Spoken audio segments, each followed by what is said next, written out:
Selamat pagi bagi Bapak Ibu Saudara-saudara yang terkasih. Kembali lagi dengan kami di Renungan Harian HKBP Batam.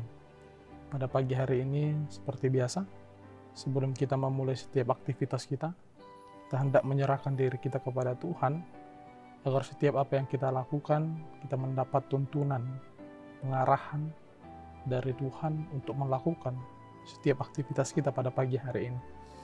Sebelum kita mendengarkan firman Tuhan, kita bernyanyi.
Kita berdoa. Kasih karunia dan damai sejahtera dari Allah Bapa dan dari Tuhan Yesus Kristus, itulah yang menyertai kamu sekalian. Amin. Bapak, Ibu, Saudara-saudari yang terkasih dalam nama Tuhan kita Yesus Kristus, pada pagi hari ini firman Tuhan yang menyapa kita diambil dari Injil Matius, pasalnya yang ke-6, ayatnya yang ke-6. Injil Matius, pasalnya yang ke-6, ayatnya yang ke-6, saya akan membacakan bagi kita. Kita mengikutinya di dalam hati kita masing-masing. Beginilah firman Tuhan. Tetapi jika engkau berdoa, masuklah ke dalam kamarmu, tutuplah pintu dan berdoalah kepada Bapamu yang ada di tempat tersembunyi. Maka Bapamu yang melihat yang tersembunyi akan membalasnya kepadamu. Tetapi jika engkau berdoa, masuklah ke dalam kamarmu, tutuplah pintu dan berdoalah kepada Bapamu yang ada di tempat tersembunyi. Maka Bapamu yang melihat yang tersembunyi akan membalasnya kepadamu. Demikian firman Tuhan.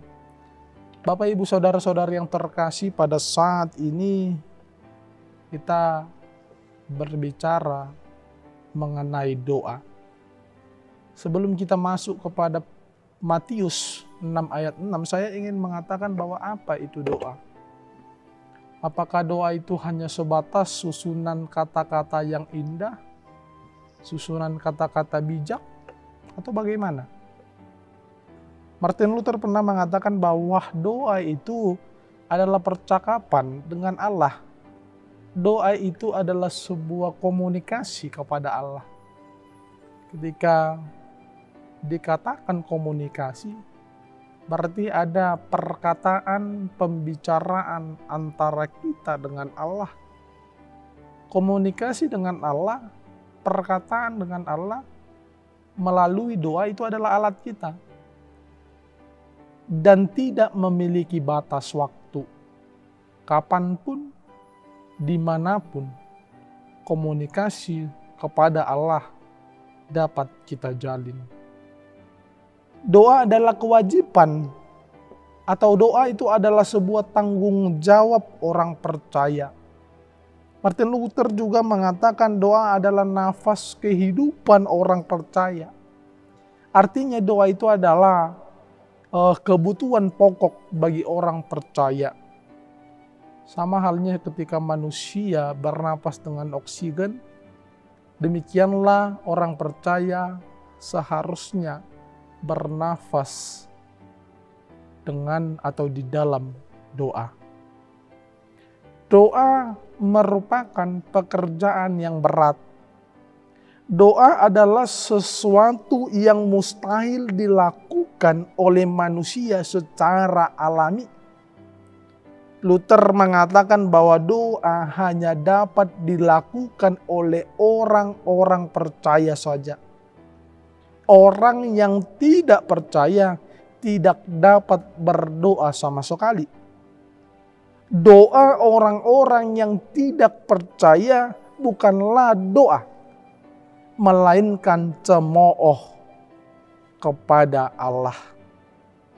Orang yang berdoa harus melakukan peperangan yang hebat melawan keraguan, melawan kekhawatiran, melawan rasa sakit. Itulah pengertian doa. Doa adalah tanggung jawab, doa adalah nafas, doa adalah komunikasi. Dan doa dapat dilakukan setiap orang percaya ketika dia benar-benar percaya kepada Tuhan. Ketika dia tidak percaya kepada Tuhan, sangat mustahil dia dapat berdoa. Sekarang Bapak Ibu Saudara-saudara yang terkasih, firman Tuhan menyapa kita melalui Injil Matius pasalnya yang ke-6, ayatnya yang ke-6 yang mengatakan kepada kita, jika engkau berdoa, masuklah ke dalam kamarmu, tutuplah pintu. Kita semua orang percaya pastinya pernah berdoa secara pribadi. Baik itu ketika kita berada di gereja atau ketika kita berada di suatu rumah makan. Tetapi sekarang kita bertanya, apakah Injil Matius ayat 6, pasal 6 ayatnya ke-6 ini adalah sebuah kritikan kepada kita? Kritikan Yesus Kristus kepada kita? Ketika kita berdoa di muka umum, apakah Matius 6 ayat 6 ini adalah sebuah kutukan kepada orang-orang yang berdoa di tempat-tempat umum? Ini yang menjadi pertanyaan bagi kita. Dan mungkin ini adalah jawaban-jawaban orang-orang sehingga dia tidak mau berdoa ketika dia makan di tempat umum atau ketika dia di gereja sehingga orang mendengar. Ini adalah sebuah apologet dari orang-orang yang tidak mau berdoa. Bapak Ibu Saudara-saudari yang terkasih dalam nama Tuhan Yesus Kristus, oleh karena itu kita perlu memahami apa dibalik daripada Matius 6 ayat 6 ini, apa dibalik dari perkataan Yesus sehingga Yesus mengatakan masuklah ke dalam kamar, tutuplah pintu dan berkata-katalah atau berdoalah kepada Bapamu yang ada di tempat tersembunyi. Apa artinya? Kenapa Yesus mengatakan hal-hal tersebut? Bapak Ibu Saudara-saudari yang terkasih, perkataan Yesus di Matius 6 ayat 6 ini adalah bertujuan agar setiap orang yang percaya, yang berdoa, memiliki motivasi, memiliki tujuan doa itu dengan benar. Bukan dipamerkan, bukan sebuah kemunafikan. Pada dasarnya orang dulunya berdoa itu, pemimpin agama Yahudi berdoa, mereka hanya ingin agar orang mendengar doanya. Agar orang mengatakan bahwa dia itu adalah orang yang kudus. ketika kita melihat Injil Lukas 18 ayat 11 sampai 12 mengatakan, "Ya Allah, aku mengucap syukur kepadamu karena aku tidak sama seperti semua orang lain. Bukan perampok, bukan orang lalim, bukan penjina, dan bukan juga seperti pemungut cukai ini. Aku berpuasa 2 kali seminggu. Aku memberikan 1/10 dari segala penghasilanku." Ini adalah doa para pemimpin agama Yahudi pada saat itu di rumah-rumah ibadah, di perempatan jalan, agar orang melihat bahwa dia itu orang yang kudus, bahwa dia itu menuruti atau melakukan apa yang diperintah Tuhan. Artinya Bapak Ibu Saudara-saudari yang terkasih, itulah motivasi dan tujuan yang salah. Pada saat ini mari kita lihat dulu realita yang terjadi ketika orang berdoa. Apa motivasinya? Apa tujuannya? Apakah tujuannya berdoa panjang kali lebar kali apapun itu hanya untuk agar orang mengatakan dia pintar berdoa? Bapak Ibu Saudara-saudara yang terkasih, tidak ada aturan di dalam Alkitab berdoa itu harus dengan kata-kata indah. Berdoa itu harus menggunakan kata-kata yang manis, tidak. Tetapi aturan di dalam Alkitab mengatakan bahwa motivasi dan tujuan doa itu harus benar, yaitu berkomunikasi dengan Tuhan. Bukan untuk memamerkan bahwa aku ini adalah orang yang terberkati, tidak. Di dalam Alkitab tidak ada larangan untuk berdoa di depan umum. Di Perjanjian Lama, di kitab Daniel 6 ayat 10 dikatakan Daniel berdoa dengan jendela terbuka sehingga dia bisa dilihat orang lain. Salomo juga berdoa di bait Allah di depan umum, 1 Raja-Raja 8 ayat 22. Di Perjanjian Baru, Paulus mendesak, "Saya mau supaya dimanapun juga kaum pria berdoa dengan hati yang suci, tanpa kemarahan atau perselisihan." Kita bisa lihat di 2 Timotius 2 ayat 8. Ini berarti bukan tempat doanya yang salah. Ini berarti bukan ingin mengatakan bahwa kita salah berdoa di depan umum. Tetapi tujuan doanya yang salah. Oleh karena itu berdoa di tempat umum yang tepat harus dibarengi dengan motivasi dan tujuan yang benar. Itu yang pertama pada prinsipnya yang harus kita ketahui. Bahwa doa itu sesungguhnya berbicara motivasi kita, berbicara tujuan kita. Kalau begitu bolehkah orang Kristen berdoa di bukit doa? Ini pertanyaannya. Kembali kepada permasalahan tadi yang saya katakan bahwa apa motivasinya, apa tujuannya. Ketika kita mengatakan saya ingin berdoa di bukit doa karena di bukit doa pasti Tuhan lebih dekat dengan Tuhan, pasti Tuhan akan langsung mendengarkan doa tersebut. Jika motivasinya begitu, saya akan mengatakan doa itu salah. Karena apa? Karena doa itu tidak dibatasi oleh tempat. Ketika kita mengatakan kita berdoa di bukit doa, disitulah ada kekusukan atau di situ ada kenyamanan, di situ tempat Tuhan untuk mendengarkan doa kita. Berarti kita secara tidak langsung telah membatasi Tuhan. Bapak Ibu Saudara-saudari yang terkasih, doa tidak pernah dibatasi oleh ruang dan waktu. Dimanapun engkau berdoa, ketika engkau memiliki motivasi dan tujuan yang benar di dalam doamu, itulah doa yang dikehendaki oleh Tuhan. Ketika kita memiliki motivasi berdoa di rumah doa agar kita mendapatkan kenyamanan, saya mengatakan tidak. Ketika kita mengatakan aku berdoa di bukit doa itu supaya aku mendapatkan kenyamanan agar aku konsentrasi, itu salah. Dimanapun, termasuk di rumahmu sendiri, engkau bisa mencari satu ruang yang kosong di mana engkau sendirian berkomunikasi dengan Tuhan.